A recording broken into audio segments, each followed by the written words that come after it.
Hey everybody, welcome to Before College TV News. I am Harlan Cohen bringing you the headlines and education news. Let's get started. The AP exams happened between May 11th through the 15th. Students couldn't submit their exams. College Board is being sued. It's getting ugly really fast. There's a class action lawsuit, and I don't know if you know this, but the College Board is a billion-dollar company. They're in charge of the SAT.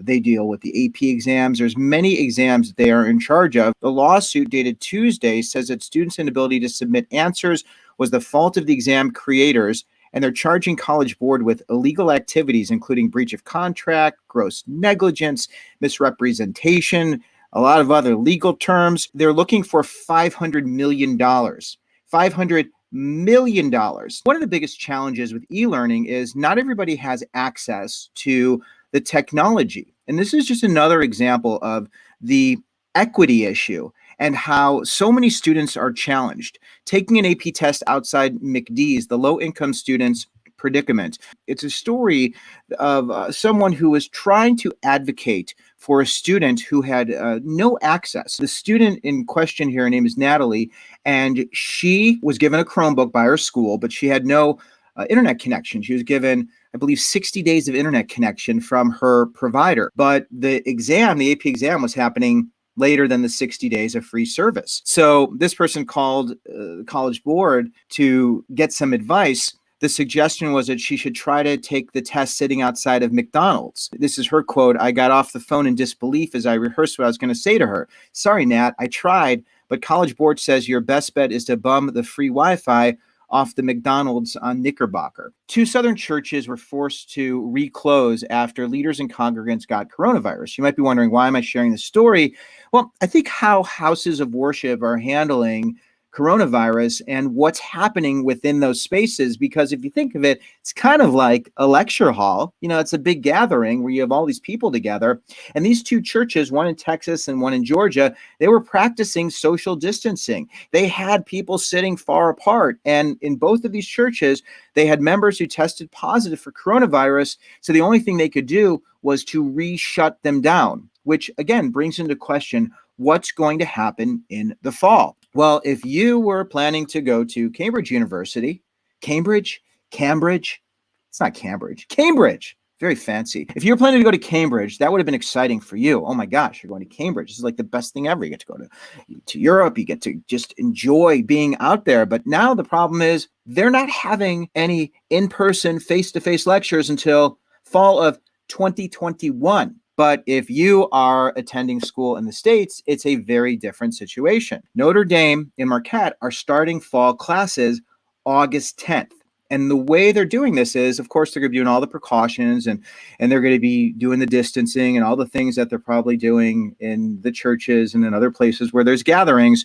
But they're going to do August 10th to Thanksgiving. If you want to see what Notre Dame is doing, I'm going to include this story. All the stories I'm sharing, you will get links in the description. They're talking about comprehensive testing, contact tracing, quarantine and isolation protocols. You know, if a student tests positive, where are they going to go?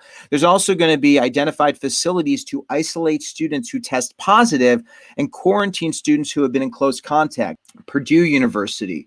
The president was on CNN talking about some of the safeguards that they're going to be taking. There will be far fewer people in classrooms. All the students will be wearing masks. Many teachers, we will insist, teach only online. But those who are in classrooms will be at a, I will say, extra protective distance, probably behind plexiglass and so forth. We will offer online alternatives to all the big classes the courses that we teach, as a way both to de-densify the classroom. Almost every student is likely to take maybe one course online. For those of you who have been struggling with your iPhone, I know for me, it's been an issue. When I put my phone to my face, it sees the mask, right? And it can't identify my mask, and it pauses, and it's like a whole thing. Then you got to so anyway, Apple has a fix for this. There's a faster way to unlock your phone. It can identify when you have the mask, and quickly, boom, it's going to come up with the prompts, which is interesting. But that's not why I wanted to share this story with you.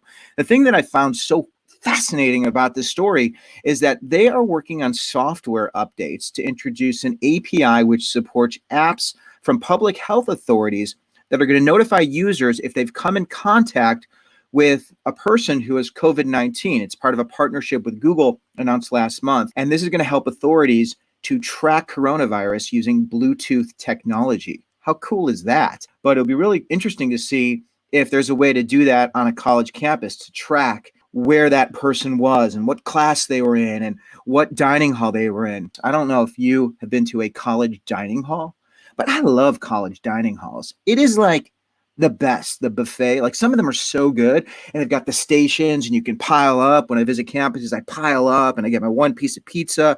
And then I go to I crank the yogurt machine and there's toppings. It's like a fantasy. You've got a toppings bar and then a dessert showcase. It's fascinating. No one's going to be touching stuff anymore. It's sad. Really positive story. Anonymous donors wipe out college debt for 400 Bay Area students. We are going to pay your entire loan amount. I mean, I'm speechless. When he graduated medical school 2 years ago, Dr. Tab owed around $160,000. Now he's going to be debt-free. What does that feel like to know that your balance will soon be zero? It's life-changing. I've had debt really my entire adult life. Kimberly Marie Armstrong. Law school graduate Kimberly Armstrong owes nearly $300,000 in student loans. She says the feeling of freedom is incredible. It's a shock. It's amazing. It's a relief, though. Software developer Alcidnio Bell says he thought his $55,000 student loan debt would be with him forever. These are first-generation students. And for those of you who aren't familiar with first-generation students, these are students who are the first in their family to go to college. And I have to tell you, if you're a first-generation student, I think you are so tough, you are so strong, you are so unbelievable.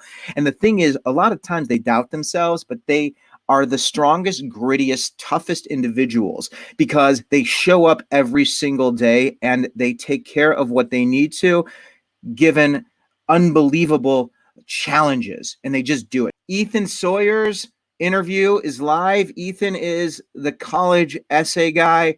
He's got some great tips on how to write college essays, especially during COVID-19, the COVID-19 essay. The Common App just yesterday, so this is, 24 hours ago, released a 250-word spot on their application that basically asks, how did you spend the pandemic? Is there anything you want to tell us? And so the first question I would ask a student is it something that you feel like you could get into 250 words? Because if so, there's a spot for that. Check that out. I'm so grateful to be here, so thrilled to be in your corner. Thanks for tuning in. I look forward to continuing this conversation. Thanks, everybody.